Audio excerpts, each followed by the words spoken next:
This Family Life News podcast is made possible by the support of listeners like you. It's the Noon Report from Family Life, bringing a Christian worldview to what's happening in New York, Pennsylvania, across the country, and around the world. Weather with Kevin Williams, and faith-focused feature stories with the Family Life News team. Now, here's what's happening. Here it comes. Good afternoon. Welcome to the broadcast. People would be making a mistake if they don't take it serious. The worst winter storm to hit this country in years arrives on our doorstep this weekend. Weather watcher Craig Allen. This is going to be one heck of a bitter outbreak for the eastern two-thirds of the nation. Adam Klotz at Fox Weather. And boy, we are going to have a large-scale storm on our hands. From New Mexico to New England, 200 million Americans will feel the wrath of this 2,000-mile-long storm. So it's a triple whammy. Ice, snow, bitter, cold Arctic air. In the upper plains, it felt like 50 below this morning. In Chicago, this woman explains how she dressed for success. Layers and more layers. Only thing would be out would be my eyeballs. In several states, folks are already hunkering down after cleaning out the grocery stores. They ran out of snacks and bread and milk. There are a lot of people in there. It's worse than Thanksgiving. The Deep South bracing for ice, the Northeast preparing for snow. Everybody will feel the cold. In Texas, reporter Jason Allen says they're not used to this kind of cold. They're opening up warming centers as well. They're expecting this and preparing for this to be a 3-4 day event. While the snow and cold will be formidable this weekend, forecaster Dylan Dreyer says it's the ice that most concerns her. Ice is very dangerous because if you get an inch of ice on the power lines, it's like adding 750 pounds of added weight to the power line. Meteorologist Kevin Williams tells us who gets what, where, and when a little later in the forecast. For us, it's mostly a Sunday event. Tens of thousands of pro-life activists are rallying right now in Washington, D.C. It's the 53rd annual March for Life. It's very clear that we still have a lot of work to do. Taking down the Roe regime of abortion on demand across the country was incredibly important. But there are still way too many abortions happening in this country, so that's the number one reason why we're still marching. March for Life President Jenny Lichter calls today's rally the largest annual human rights demonstration anywhere in the world. The public witness impact of having this many people gathered in the heart of our nation's capital. When you stand at the March for Life, you have the Capitol Dome behind the stage and then the Washington Monument behind the marchers. You are right in the heart of the most powerful and important city in the world. It's so powerful. And the March for Life is the physical embodiment of the pro-life movement's persistence and determination. House Speaker Mike Johnson and Vice President J.D. Vance among the speakers at this year's march, which gets underway at 1 o'clock. Peace talks to wind down the war between Russia and Ukraine are underway in Abu Dhabi. The trilateral talks include representatives from Ukraine, Russia, and the U.S. Ukrainian President Volodymyr Zelensky. We are in a difficult situation, but Russians also in a difficult situation. God bless. The war will stop. I hope so. Next month marks the 4-year anniversary of the Russian invasion of Ukraine. Anti-ICE activists in Minneapolis are planning a day of protests. They're calling for no school, no work, and no shopping. Organizers say the day of action aims to demonstrate the community's economic impact while protesting the ongoing presence of federal agents. Participants say they'll also be demanding a formal investigation into the killing of Renee Good by an ICE agent on January 7th. Taylor Rivera of Minneapolis. Meantime, the federal government is rounding up suspects after those protesters stormed a church last weekend. The Justice Department making at least 3 arrests of protesters who interrupted a church service in St. Paul Sunday, shouting at worshipers for about half an hour that they should be out demonstrating against ICE. They could face federal charges for interfering with freedom to practice religion. Correspondent Steve Harrigan, the midterm elections are fast approaching, and Democratic strategist James Carville is predicting landslide losses for the Republicans. I'm looking at the 2026 elections, and frankly, it's going to be a wipeout. The Democrats are going to pick up at a minimum 25 seats, maybe as high as 45. But the RNC says differently. Strategist Casey Smedley thinks Republicans can maintain control of Congress. If you look at where Democrats are in the headlines today, Minnesota, if I'm a voter and I'm saying that's what I get if I elect Democrats, I get what Tim Walz and the mayor of Minneapolis are doing, no thank you. Typically, the party in power tends to lose seats in a midterm. A New York Times poll out this week shows Democrats with a 5-point lead over Republicans going into the November 3rd election. All 435 House seats, 33 Senate seats, and 39 gubernatorial contests will be decided this year. A new Lending Tree survey shows most Americans cannot afford child care. The average U.S. household would need to make more than $400,000 a year to cover daycare costs for 2 children. The median income in this country right now is about $105,000 a year. 6 more people share something in common with Katy Perry, Gayle King, and William Shatner. Rory O'Neill files this report. The 6 are the latest space tourists, successfully launching aboard a Blue Origin rocket from the West Texas desert to the edge of space. The 6 were able to float around in zero-G for a few minutes, look down on our planet through big windows before their capsule parachuted back down to Earth. The brief voyage marked Blue Origin's 17th successful human spaceflight. I'm Rory O'Neill. Still to come on the Noon Report, preventing frozen pipes, preparing for power problems, and cracking down on insurance fraud. Good afternoon. I'm Kevin Williams. We're heading into a wintry weekend with Arctic cold and a snowstorm. Forecast details are up in 10. All right, Kevin, we'll see you then. Experts offering advice today on what to do if you lose power in Sunday's storm. Kirk Knudsen, the so-called cyber guy, says make sure your cell phones are fully charged before the weather turns. Our phone is really going to be our lifeline in this scenario. So right now, I want you to charge all your phones, your laptops, every extra battery pack that you might have, and then have those emergency contacts ready to go. If you do lose power, emergency officials urge you to use flashlights instead of candles. Keep your refrigerator door closed as much as possible and disconnect all your appliances to avoid a power surge when the lights do come back on. Area farmers are gearing up for the storm. Ben Simons runs a dairy farm in central New York. He tells Spectrum News. Starting Friday night, going into Monday, the farmers are going to be working on overtime because everything is not going to start. It's going to break because of the cold weather, and water to the barns is going to be a problem. Simon says it's never easy operating a farm, but in this kind of weather, it is extra tough. Frozen pipes, a huge frustration in the cold as well. Rochester, New York plumber Frank Marino. We want to make sure that we're attentive to the spaces in the home where they're not achieving the best heat, right? Garage spaces, attic spaces, crawl spaces. You can improve the heat in those spaces by opening up doors and turning up the thermostat. Max Barnard runs the Horseheads Do It Center in Chemung County. Hopefully, if you prepare for it enough, you either have insulation over the pipe or a heat tape, which will keep heat going into the pipe so it doesn't freeze.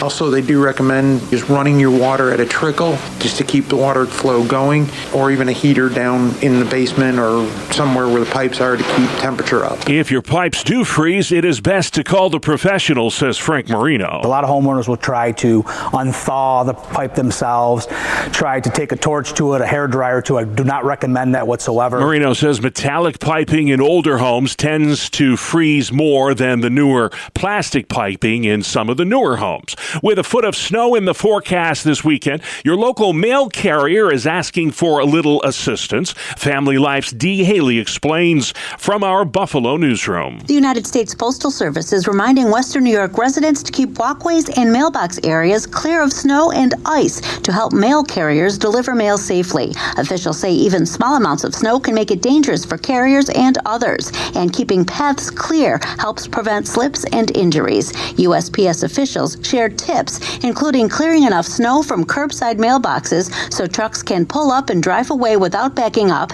making sure walkways have traction, and keeping steps and handrails in good repair. Clearing overhangs of snow and ice also prevents falling debris. Dee Haley, Family Life News. Thank you, Dee. A major security alert forced a shutdown yesterday at one of Pennsylvania's largest private universities. Family Life's Brian Query. Villanova University closed its campus and canceled all classes and activities after receiving a threat of violence targeting an academic building. A campus alert sent just after 7:20 a.m. Thursday said the FBI is investigating with campus police working alongside federal, state, and local authorities. University leaders say the closure was made out of an abundance of caution. The all clear was signaled at 1:36 p.m., and campus officials have noted the university is open for normal operations on Friday. Brian Query, Family Life News. Thank you, Brian. Governor Hochul's taken the wraps off a plan to bring down the cost of car insurance in New York. They're among the highest in the nation, costing drivers over $4,000 a year on average, which Hochul says is $1,500 more than the national average. She says insurance fraud, including staged accidents by sophisticated actors, plus jackpot payouts for phony pain and suffering claims, are driving up costs. She plans to crack down on insurance fraud, which is up 58% in 3 years. Hochul's proposals include going after healthcare providers who sign off on phony diagnoses. I'm Sarah Lee Kessler. Health Secretary Robert Kennedy Jr. was at the Pennsylvania State Capitol this week, pushing his Eat Real Food agenda. He wants to eliminate dyes in food and contaminants in baby formula. RFK says processed food is poisoning America, and it's why healthcare costs are out of control. 90% of our healthcare costs are going to chronic disease. We pay more for healthcare than any country in the world. We have 3 times what the average in Europe is, and we have the worst health outcomes. Kennedy's stance on vaccines has caused controversy in medical circles. The health secretary says he is not anti-vaccine. He is pro-science. The enrollment deadline is next Saturday, January 31st, for Pennsylvania's health insurance marketplace called Pennie, P-E-N-N-I-E. Executive Director Devin Trolley. We've heard from many of you that you are waiting to see what Congress does and whether they extend tax credits before making your final decision. But at this point, Congress has not extended them and is not expected to. So if you were waiting on that, the time is now. The time is now for sure. Again, the deadline is next Saturday. Trolley says health insurance rates have doubled for many Pennsylvanians after Congress failed to extend Obamacare subsidies. About 500,000 Pennsylvanians are enrolled in Pennie. The Buffalo Bills have begun the process of finding a successor to former head coach Sean McDermott, who was let go Monday after 9 seasons in Western New York. Yesterday, former offensive coordinator and ex-New York Giants head coach Brian Daboll was interviewed for the job. Sports next. It's the 2-minute drill on the Family Life Noon Report. Bob, make it 17 out of 21. Good afternoon. I'm Randy Snavely. The Buffalo Sabres are on a roll. Last night in Montreal, Jason Zucker, Beck Melenstein, and Zach Benson gave the Sabres an early lead. And then Peyton Krebs added an empty netter. Buffalo won at 4-2. The win, their 17th in 21 games, pulls the Sabres to within 2 points of the Canadiens for third place. The Penguins scored 3 goals within 37 seconds, just 3 minutes into their contest. Before Edmonton knew what hit them, they were down 3-0. It was 5-1 after 2 periods, and Pittsburgh cruised to a 6-2 victory. Anthony Mantha, Sidney Crosby, and then Mantha again blitzed the Oilers in the fastest 3 goals in Penguins history. Also skating to wins, the Bruins, Blackhawks, Blue Jackets, Predators, Panthers, and Wild. On to the NBA. In Philadelphia, it was an overtime thriller that saw the 76ers edge the Rockets 128-122. Philly had a well-balanced scoring attack in this one. Tyrese Maxey had 36 points. Joel Embiid had a triple-double, scoring 32 points, grabbing 15 rebounds, and dishing out 10 assists. Kelly Oubre Jr. added 26 points as the 76ers even their record at home at 12-12, and they ended the Rockets' 3-game winning streak. Kevin Durant had 36 for Houston. Steph Curry, the high point man of the night with 38, but his Warriors fell to the Mavericks 123-115. Other winners on the hardwood, the Hornets, Nuggets, Bulls, Spurs, Clippers, and Trailblazers. That is a look at sports. All right, Randy, thank you very much. And still to come on the Noon Report, March for Life, Weekend Storm, and celebrating the lost art of handwriting. Welcome to Breakpoint, a daily look at an ever-changing culture through the lens of unchanging truth. For the Colson Center, I'm John Stonestreet. Is this the worst ever era of American pop culture? That was the question recently asked by an Atlantic article about the sheer number of prequels, sequels, remakes, and expanding cinematic universes. Among the most notable recent examples in the world of film, Wicked, which reimagines the world of Oz. The same creative stagnation can be seen in music. While earlier generations could produce distinct kinds of music, it's increasingly difficult to find meaningful stylistic differences today. Some of the most popular songs aren't even composed by humans anymore, but generated by AI. Where has all the creativity gone? Well, many explanations could be offered here, but one deserves particular attention. There's been a precipitous decline of the kind of education in America that awakens the imagination, especially the moral imagination, enabling students to think creatively and innovatively within a framework of what is enduring and true. In its place is an education oriented around expressive individualism, in which children are encouraged to follow their hearts and look inside rather than first know what is true, good, and beautiful. Classical Christian education is uniquely positioned to fill such a void. At its very best, the modern classical education movement seeks to recover what Dorothy Sayers described as the lost tools of learning. Such an education, centered on great books, great ideas, and classical languages, aims not merely at information transfer, but at the formation of a virtuous mind, heart, and life. Students are trained in virtue, encouraged to emulate heroes, invited to explore and embrace visions of greatness. In the process, many develop a lifelong love of learning. The author Vigen Gurian offers a compelling account of this formative process in his book, Tending the Heart of Virtue, How Classical Stories Awaken a Child's Moral Imagination. In it, he explains how classic children's stories like Pinocchio, The Velveteen Rabbit, and The Lion, the Witch, and the Wardrobe can shape a child's moral imagination. Young readers are transported into worlds that are filled with wonder, surprise, and danger. And as they imagine themselves alongside heroes and heroines, the images and metaphors of the stories can linger and shape how they experience this world, which is also full of wonder, surprise, and danger if they know where to look. Children internalize concrete pictures of good, evil, love, and sacrifice by which they then can interpret their own lives.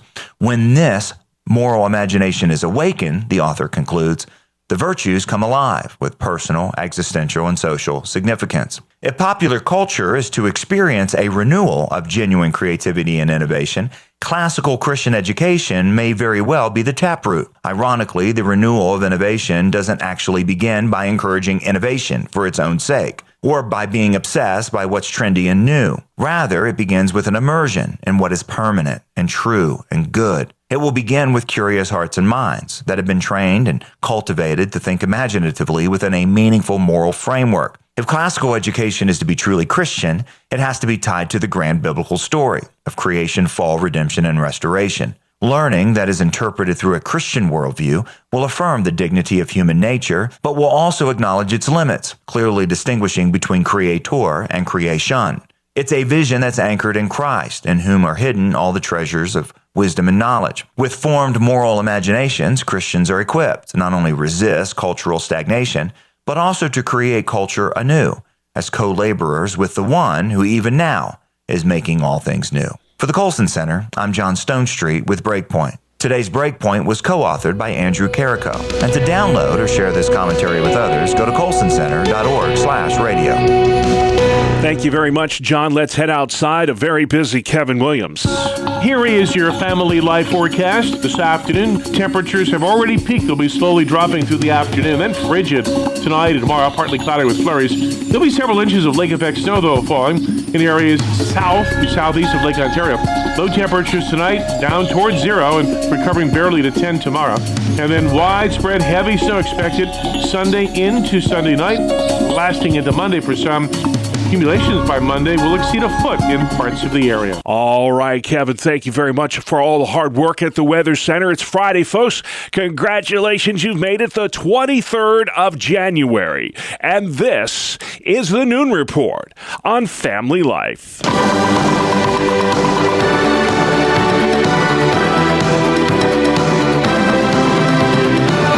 This is Capital Connection. Fridays during the Noon Report, we give you direct connection to all that's happening in Albany and Harrisburg with the experts on the issues at the state capitals. Jason McGuire with New York Families and Michael Gear at the Pennsylvania Family Institute. Well, Michael, unfortunately, Jason is unable to be with us today as he recovers from surgery, but we're all praying for a speedy recovery for him. So it's 10 minutes of Michael Gear. Here we go. And as this airs, Michael, your organization is on the National Mall for the 53rd annual March for Life, joining tens of thousands who are giving voice to the voiceless today. It has been said that abortion is the greatest human rights abuse of our time, Michael. I know you wouldn't disagree with that, but I'm wondering, what are the major battle lines in 2026, as far as you can tell, as you work to advance the cause of life in this country? Well, first, I want to just salute the folks that are there on the Mall in Washington, D.C. today in this longest-lasting civil rights march in history. So I'd say, Bob, among the big challenges right now is the expanded use and promotion of chemical abortions, the so-called abortion pill. Other challenges include the continuing political and legal attacks on pro-life pregnancy care centers who serve on the front lines of caring and serving women. Also contributing to the demand for abortion is the decline of the institution of marriage as more and more young people are choosing not to get married until later in life, and that is a societal trend that I think we must work hard to reverse. Well, Vice President J.D. Vance is among the speakers at today's rally. Of course, he's going to be a dad again this summer. His wife Usha announcing that they're pregnant with their fourth child. But how satisfied are you, Michael, with the Trump administration in its efforts to promote life, whether it be through legislation, executive action, or judicial appointment? Well, I do offer congratulations to the Vice President and his wife. It's wonderful to hear news of a fourth child that they're going to have in their family. The Trump administration, we have a lot to salute them for, especially in the first Trump administration with the judicial appointments that were made that resulted in the overturn of the Roe versus Wade decision. I do have some concerns about the Trump administration related to the negotiations that are taking place on potential extension of the Obamacare subsidies. And the president had said, let's be a little bit flexible on the Hyde Amendment, which is federal funding for abortion. We don't want to see that, and so we have used our voice and encouraged people to tell the Trump administration no flexibility, no federal funding of abortion. Yeah. Well, two lines that I love to hear you say, Michael, and you've said them many times on this program, is abortion is not health care. I love that line. Yep. And pregnancy is not a disease. What are some effective strategies that pro-lifers can employ to rebuff the lies that are being promoted by the abortion industry? Because you do hear that a lot from the abortion industry. Abortion is health care. No, it's not. If you would talk about what are some strategies pro-lifers can employ to win the argument here. Well, we talk about the Hippocratic Oath that doctors have taken, throughout history, and the notion is first do no harm. And the notion that somehow harming a innocent human life through abortion is somehow health care just runs simply counter to common sense, and also I think has denigrated and diminished the healthcare industry entirely. Death is not healthcare.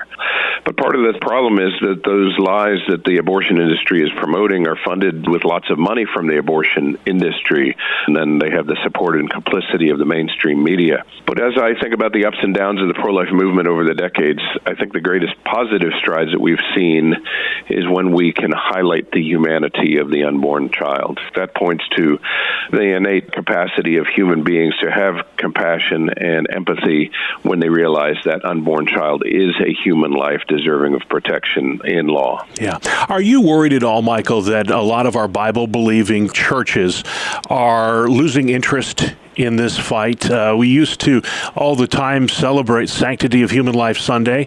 I know some churches didn't even mention it last week. Is that something you're worried about at all? Well, it's a challenge, and there's no question about it. And I think the evidence that we have of the church needing to step up and to advance its voice on this issue is in our neighboring state of Ohio. They had back just a couple of years ago a constitutional amendment to legalize abortion right through birth that was on the ballot. You know, Ohio had been a pro-life state, had a heartbeat law on the books, and so that was something the legislature and the people seemed to want. And yet when it went to the ballot box, it passed, and that constitutional amendment now is part of the Constitution in Ohio, saying abortion is legal right up until birth. The exit polling that our sister organization did in Ohio found that almost 50% of Catholics and about 35% of evangelicals voted for allowing abortion right up until birth. And that is an indicator that the church is not really fully doing its job in terms of giving the biblical mandate that every life is precious, and that as God had told us in Deuteronomy 30, that we should choose life. And we need to step that up. Amen. Well, I know John Stonestreet is going to be speaking at one of your banquets here coming up, but he told me recently, I thought this was great, that the key to making abortion rare is to make abortion unthinkable. And to do that, it takes pregnancy care centers on the front lines here, defending life amid this ongoing Holocaust. There's still today in Pennsylvania about 100 abortions every day.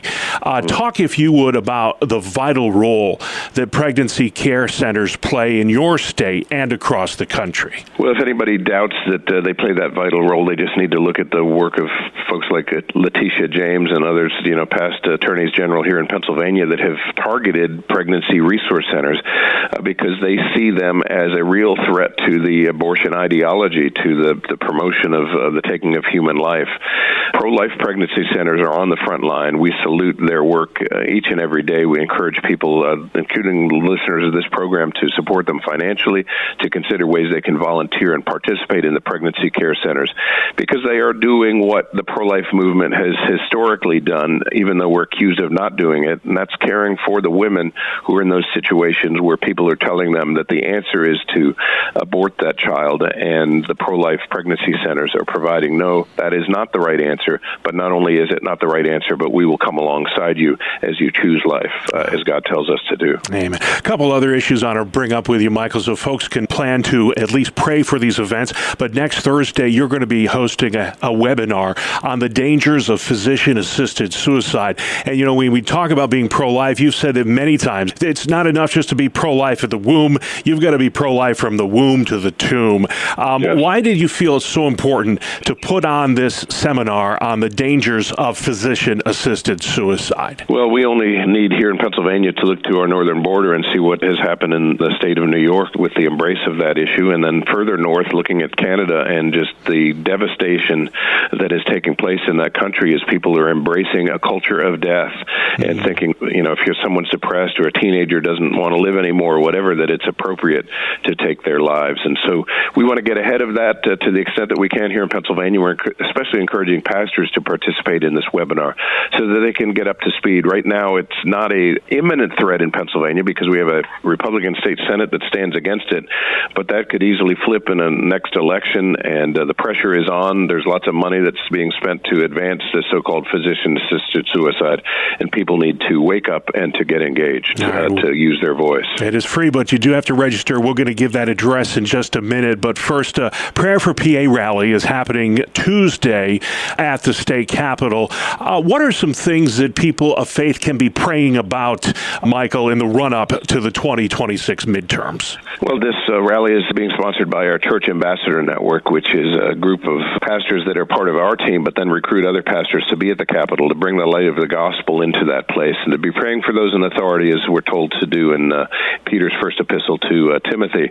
And in that, we are encouraging people, number one, to be praying for our elected officials, and then for this election that's coming up, because so much is at stake that will be on the ballot as people choose who their elected leaders will be here in Pennsylvania. So whether it's the sanctity of life issue, the issue of so-called legalization of commercial sale of marijuana, so many other issues, including physician-assisted suicides, as we just talked about, are all part and parcel of what we're going to be praying about as we gather there at the Capitol. All right. Again, if you want to take part in that webinar, it's next Thursday.